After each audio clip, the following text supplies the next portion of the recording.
flûte. D'habitude, je tiens un bon godet dans ma main, et là, c'est une flûte. Ça veut dire quelque part que dans le verre, il y a des bulles.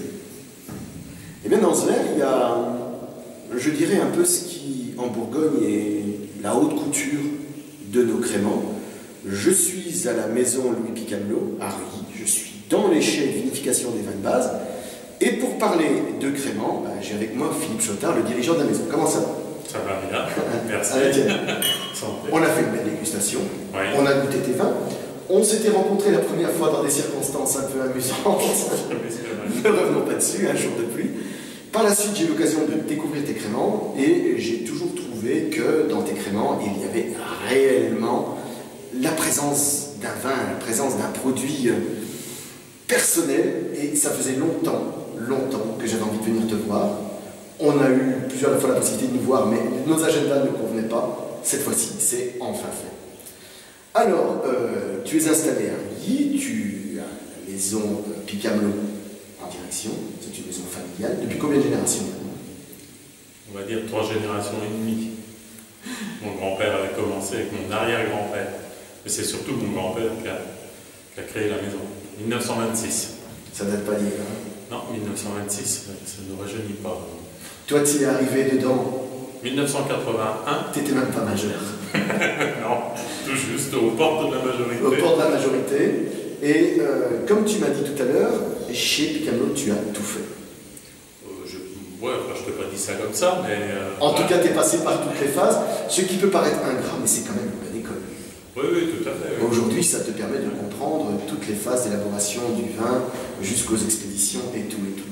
Et c'est justement ça, c'est qu'on pourrait croire, malgré le costume et la cravate. Non, mais ça, c'est parce que j'ai un rendez-vous tout à l'heure. Je sais bien, mais ça m'amusait un peu parce qu'on pourrait assimiler ça au champenois, mais pas du tout. Tu es vraiment un homme de terrain. Non, je suis un vrai bourguignon. Pour preuve, c'est que l'ensemble de tes créments ne sont pas du tout élaborés comme des vins effervescents, mais des vins dans lesquels les bulles accompagnent le vin. Tu as d'ailleurs une très belle image tout à l'heure. Oui, je dis toujours, j'essaie avant tout de faire des vins de Bourgogne, pour rester dans l'univers des vins de Bourgogne, et la bulle est pour moi comme le sel et le poivre sur un plat. Elle accompagne le vin, mais je ne fais pas un vin effervescent, je fais un vin de Bourgogne. Dans lequel il y a des bulles. Voilà. Exactement. En tout cas, ce sont des cuvées qui sont toutes personnelles et d'un très haut niveau de qualité. On peut prendre déjà, je vais dire, le crément, appelons-le de base, parce qu'on a déjà quelque chose qui est très très joli. Un rosé que je trouve très frais acidulé, mais on sent qu'il y a du vin dedans, parce que c'est un pinot noir. C'est assez particulier ce que tu fais. Oui, donc on ne fait pas d'assemblage de vin rouge et de vin blanc. Les vignes qui sont réservées pour le rosé, je les repère à l'avance, juste avant les vendanges, et on récolte en fin d'après-midi, on charge les pressoirs et on fait une macération la nuit de pinot noir en raisin entier. Dans le pressoir. Dans le pressoir. Donc c'est une espèce de rosé de pressurage quasiment. Oui, on laisse macérer de 12 à 18 heures. Voilà. Ça donne un résultat excellent. Et il y a la cuvée Jean-Baptiste Choutard que j'ai toujours trouvé au top. Franchement, c'est une superbe cuvée. Moi, je cherche qu'un champagne, mes amis, hein, et croyez-moi bien, on n'est pas du tout dans des copies de champagne, loin de là. Ce sont vraiment des vins de Bourgogne avec notre terroir de Bourgogne qui ont des bulles. Et il y a aussi donc, ton blanc de blanc qui est un beau succès commercial. Jeanne Thomas, qu'on voit partout dans les belles tables, chez Jérôme Brochot notamment, aux France à Monceau. Je te salue, mon Jérôme. Et ici, on va parler de quelque chose qui est assez inhabituel. C'est cette bouteille-ci. Ouais. Crémant de Bourgogne, alors qui s'appelle le terroir de Chazot, rien à voir avec le danseur. C'est pas un vin de danseur, mes amis, c'est un vin de Bourgogne. Alors pourquoi la particularité de ce crémant? Explique-moi ça en quelques mots. Alors ça, c'est une vigne dont j'ai fait l'acquisition sur les hauteurs de Saint-Aubin, 350 mètres d'altitude, un pinot noir, qui était donc en appellation Haute-Côte de Beaune.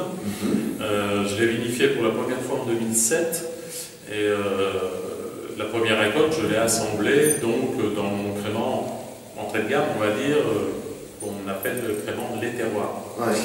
Et en goûtant le vin de base, je me suis dit, il y a quand même quelque chose à faire sur ce terroir, et j'avais dans l'idée de toute façon de faire un crémant issu d'une parcelle, Et Qu'est-ce que tu y trouvais exactement? Ce qui m'étonnait pour un pinot noir, c'était sa grande pureté, sa grande finesse. C'était une fraîcheur incroyable, avec des notes d'agrumes. Je ne m'attendais pas du tout à ça pour un pinot noir.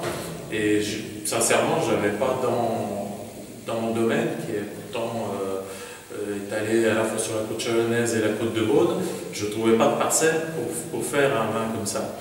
Et quand j'ai dégusté en 2007, dès l'année 2008, je l'ai vinifié à part, en gardant que les jus cœur de cuvée. Et là, j'en ai fait cette cuvée-là, emblématique maintenant, parce qu'elle est rentrée sur de très très belles tables gastronomiques en France et à l'étranger. Quelques références en Bourgogne où on peut le trouver? Je réclame l'Oise, à Chagny, oui, à Jérôme Brochot, qui nous citait, Cédric Burtin, à la Marilis, voilà, quelques établissements à Dijon comme Stéphane Dorbord. D'accord. Bon, je ne vais pas citer toutes les tables. Ils ont des creux ces gens. Ouais, mais c'est aussi. Ouais, mais c'est des passionnés. Au début, on va les voir et puis on va surtout les voir pour recueillir leur avis sur ce qu'on a fait. Et puis, si ça leur plaît, voilà, on est toujours heureux qu'ils acceptent de le mettre sur leur carte. Ça nous aide beaucoup. Le dernier en date qui n'est pas bourguignon, mais c'est Alain Ducasse. Donc, on a quelques établissements du groupe Ducasse d'ailleurs qui achètent cette cuvée-là. Donc voilà, c'est une grande fierté. Une vraie star. Chotard, ça arrive avec star. Dis-moi, il y a aussi quelque chose qui m'a plu, c'est que bon, quand on est laboratoire de crémant en Bourgogne, on achète ses raisins. Je m'étonnerais que tu arrives à avoir tout ça en propriété. Et tu m'as dit, je travaille qu'avec une trentaine de vignerons, mais avec ces vignerons-là, je veux une relation pérenne, je veux une relation basée sur la confiance, le respect mutuel et à long terme. Tout à fait. Tout à fait, parce qu'on a l'appellation Crémant de Bourgogne a une situation particulière. Elle va chercher ses approvisionnements dans les vins d'appellation régionale vin tranquille. Donc on est très dépendant du marché des vins tranquilles et c'est en quelque sorte un marché d'approvisionnement opportuniste. Oui. Donc s'il y a sur le pinot augmente. Voilà, alors il y a une influence sur les cours déjà, et puis il y a une influence sur la capacité à trouver régulièrement toujours les mêmes cépages, les mêmes terroirs. Donc c'est difficile de construire un vrai produit quand on est dépendant de quelque chose d'aussi aléatoire, versatile. Donc c'est ce qui m'a conduit à avoir une bonne partie, ça représente 40% maintenant de nos approvisionnements en propriété pour garantir une un stabilité, voilà, déjà un socle. Et puis, malheureusement, mais heureusement pour le produit, on a fait aussi le tri dans nos viticulteurs pour travailler avec ceux qui sont, comme nous, passionnés, pas opportunistes du tout, et qui conduisent leur vigne d'une année sur l'autre, souvent pour nous fournir en raisin. Ouais, basé sur la relation humaine et pas forcément que sur l'argent. Non, non. Mais en tout cas, mes amis, on a fait la dégustation de l'ensemble des produits. Croyez-moi, ça valait le détour. Je disais bien, même les créments de base, pour moi, supplantent allègrement ce qu'on peut trouver habituellement sur le marché. J'ai beaucoup aimé ce terroir de Chazot. Jean-Baptiste Chotard, c'est vraiment une cuvée moi, qui me parle parce qu'il y a une richesse. On peut en faire même un vin de repas. Imaginez un crémant de repas avec une belle volaille, genre une pintade, travaillée comme il le faut.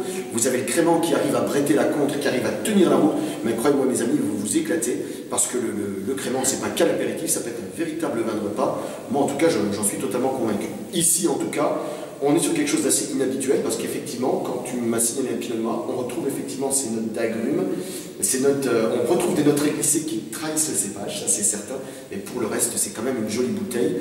Tu travailles d'une manière, je veux dire, tout sauf industrielle.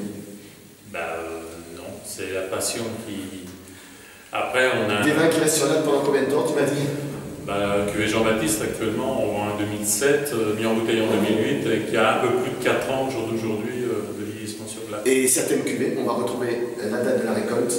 Ah oui, alors ça, c'est quelque chose que je trouve d'important, parce que le consommateur, quelle que soit l'appellation en vin effervescent, que ce soit un champagne, un crémant ou autre mousseux, quand il a une bouteille comme ça dans sa cave, il ne sait pas ce qu'il a. Il peut prendre sa bouteille, se souvenir vaguement qu'on lui a offert ou qu'il l'a acheté à tel moment, mais il ne sait pas à quoi il a affaire. C'est une bouteille qui a été dégorgée il y a un mois, il y a un an, il y a 10 ans, de quel millésime ou d'un assemblage, mais il n'a pas de traçabilité. Alors que là, c'est un outil qui est contraignant, certes, à gérer, parce qu'on indique à la fois sur la contre-étiquette l'année de récolte, la date de tirage, donc d'embouteillage, et la date de dégorgement.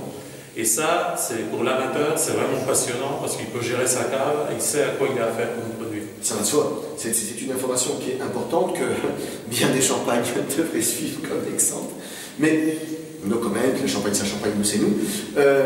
Moi j'ai franchement fait une belle dégustation. Croyez-moi, Picamelo, c'est j'ai envie de dire vraiment la haute couture du crément de Bourgogne.